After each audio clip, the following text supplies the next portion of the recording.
নমস্কার বন্ধুরা, আমার বৃষ্টিপর্ণা চ্যানেলে আপনাদের স্বাগত। আজ আমি চলে এসেছি খুব সহজ একটা রেসিপি, স্কোয়াশের ঘুগনি। এই ঘুগনি আপনারা তো প্রায়শই খেয়ে থাকেন, কিন্তু স্কোয়াশ দিয়ে খেয়েছেন কি? না খেয়ে থাকলে এইভাবে একবার স্কোয়াশ দিয়ে ঘুগনি খেয়ে দেখতে পারেন। চলুন তাহলে রেসিপিটি দেখে নেওয়া যাক। আমি এখানে মটর কড়াইকে ভিজিয়ে রেখেছিলাম। এটাকে আমি আগে ভালো করে ধুয়ে পরিষ্কার করে প্রেসারে এটা সিটি দিয়ে দেবো, মানে নরম হওয়া পর্যন্ত সিটি দেবো। আমি এখানে 4 থেকে 5টা সিটি দিয়ে নিয়েছিলাম। দিয়ে এবার এদিকে সিটি হতে হতে ততক্ষণে আমি একটা স্কোয়াশ নিয়েছি, বড় সাইজের একটা স্কোয়াশ। এই স্কোয়াশটা দিয়ে আজকে ঘুগনিটা করব। তো এই স্কোয়াশটাকে আমি আগে ছাড়িয়ে ভালো করে কেটে নেব। এই স্কোয়াশ এত সুন্দর খেতে লাগে। আমরা যখন নর্থ বেঙ্গল বেড়াতে গিয়েছিলাম, তো একজন পাহাড়িদের বাড়িতে আমরা খেয়েছিলাম এই রকম স্কোয়াশ দিয়ে ঘুগনি। এত সুন্দর করেছিল, তো ভাবলাম সেইটাই আমি আপনাদের সঙ্গে আজকে শেয়ার করি। আর এখন বাজারে স্কোয়াশ খুব বেশি পাওয়া যায়, তো এইভাবে স্কোয়াশের ঘুগনি আপনারা অনায়াসেই করতে পারেন। আর সবথেকে বড় কথা হলো, এটা একটা আলু সাবস্টিটিউট হিসাবে ব্যবহার করতে পারেন। যাদের ডায়াবেটিস আছে বা যাদের আলু খাওয়া বারণ, তারা কিন্তু ঘুগনি খেতে পারবেন এই স্কোয়াশ দিয়ে। খুব সুন্দর খেতে হয়, আর বুঝতেই পারবেন না যে আলু খাচ্ছেন না, স্কোয়াশ খাচ্ছেন যেটা, সেটা বুঝতেই পারবেন না। মনে হবে যেন আপনি আলু দিয়েই ঘুগনিটা খাচ্ছেন, এত সুন্দর খেতে হয়। তো এইভাবে আমি স্কোয়াশটা আজকে রান্না করব ঘুগনি। খুব সুন্দর খেতে হয়। আর স্কোয়াশটা কিন্তু খুব মিষ্টি, মানে এটা একটা সবজিটা কিন্তু এমনি নর্মালি খুব মিষ্টি।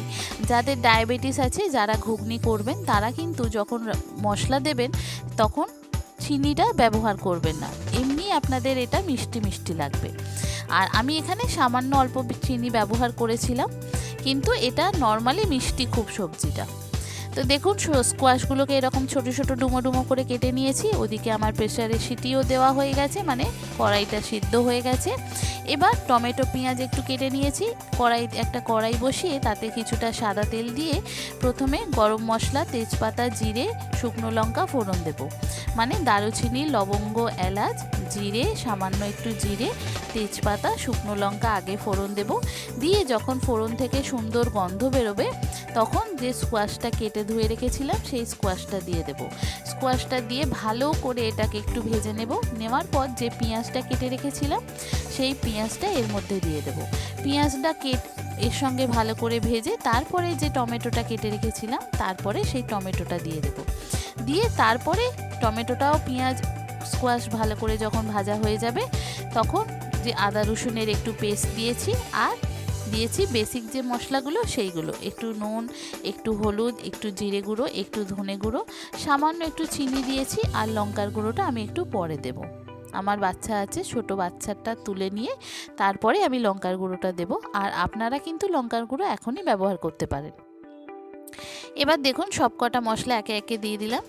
বন্ধুরা, রেসিপিটি যদি ভালো লাগে তাহলে আমার চ্যানেল বৃষ্টিপর্ণাকে অবশ্যই সাবস্ক্রাইব ও ফলো করে দেবেন, আর পাশে থাকার বেল আইকনটি অবশ্যই অন করে দেবেন।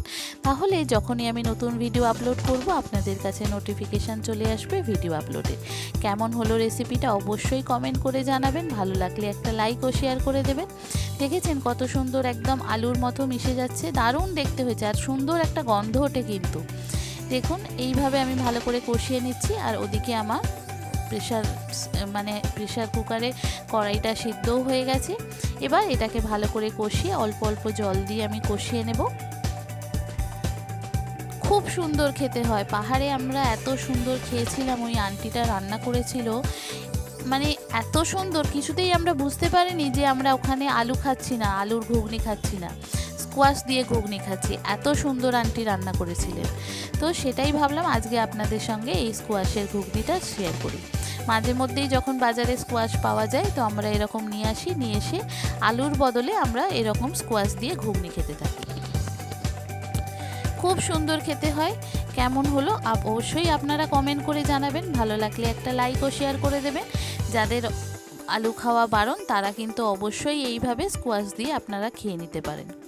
দেখুন, মশলাটা কষানো প্রায় রেডি। মশলা থেকে একটা সুন্দর গন্ধ বেরোচ্ছে, মশলাটা, স্কোয়াশগুলোও নরম হয়ে গেছে। এবার যে মটর কড়াইটা আমি ভিজিয়ে সিদ্ধ করে রেখেছিলাম, সেই মটরটা এর মধ্যে দিয়ে দেব। দিয়ে ভালো করে কষিয়ে তারপরে এটা জল দেব। আগে একটু জল দিয়ে এটা সিদ্ধ হতে দিয়ে দেবো, তারপর মটর কড়াইটা যেহেতু আমার অনেকটা সিদ্ধ হয়ে গেছে সেই জন্য মটর কড়াইটা একটু পরে দেব। দেখুন অল্প মটর কড়াইয়ের যে জলটা সেই জলটাই দিলাম, দিয়ে এটা একটু ঢাকা দিয়ে সিদ্ধ হতে দেব, তারপরে কড়াইটা দিয়ে সিদ্ধ করব। দেখুন খুব তাড়াতাড়ি হয়ে যায় আর খেতে দুর্দান্ত হয়, এত সুন্দর খেতে হয়। এই রকম আগে না খেয়ে থাকলে বন্ধুরা এইভাবে একবার ট্রাই করতে পারেন স্কোয়াশের ঘুগনি। আপনি না কাউকে না বললে সে বুঝতেই পারবে না যে এটা স্কোয়াশের ঘুগনি, ভাববে এটার আলুরই ঘুগনি দিয়ে আলু কড়াই দিয়েই ঘুগনি খাচ্ছে, এত সুন্দর খেতে হয়।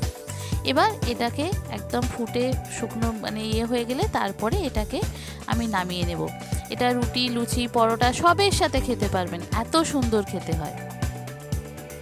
এবার আমার মেয়ের একটু তুলে নিলাম, নিয়ে তারপরে আমি লঙ্কা একটু দেব। লঙ্কাটা আপনাদের যদি বাড়িতে ছোট বাচ্চা না থাকে তাহলে আপনারা লঙ্কাটা প্রথমেই দিয়ে দিতে পারেন, যখন মশলা কষাবেন তখনই আপনারা লঙ্কাটা দিয়ে দিতে পারেন। যেহেতু আমার ছোট বাচ্চা খাবে সেই জন্য আমি এটা পরে দিলাম, ওটা তুলে নিয়ে এটা দিলাম। কেমন হলো রেসিপিটা অবশ্যই বন্ধুরা কমেন্ট করে জানাবেন, ভালো লাগলে একটা লাইক ও শেয়ার করে দেবেন। দেখেছেন কত সুন্দর দেখতে হয়েছে, দারুণ একটা গন্ধ উঠেছে, খুব সুন্দর গন্ধ উঠেছে। এইভাবে একবার স্কোয়াশ ঘুগনি করে দেখতে পারেন, খুব সহজে হয়ে যায় ঘুগনি যেমন সেই রকমই, শুধু আলুবিহীন, আলু এতে কিচ্ছু দিইনি আমরা। যাদের ডায়াবেটিস আছে বা যাদের আলু খাওয়া বারণ তারা এইভাবে খেয়ে নিতে পারেন স্কোয়াশ দিয়ে ঘুগনি খাওয়াও হবে, প্লাস আলুর স্বাদটাও পাবেন। শুধু চিনিটা ব্যবহার করবেন না, কেন স্কোয়াশটা খুব মিষ্টি একটা সবজি, এমনিই যাতে দেবেন সেটাই মিষ্টি হয়ে যায়, আলাদা করে মিষ্টি দিলে তখন কিন্তু মিষ্টি পুরো গুড় হয়ে যাবে। দেখেছেন কত সুন্দর দেখতে হয়েছে, দারুণ গন্ধ উঠেছে, এত সুন্দর খেতে হয়। এইভাবে একবার ট্রাই করতে পারেন বন্ধুরা। দেখেছেন কত সুন্দর দেখতে হয়েছে, রুটি, লুচি, পরোটা, কচুরি, ডালপুরি যার সাথে ইচ্ছা এটা খেতে পারবেন, এত সুন্দর খেতে হয়েছে।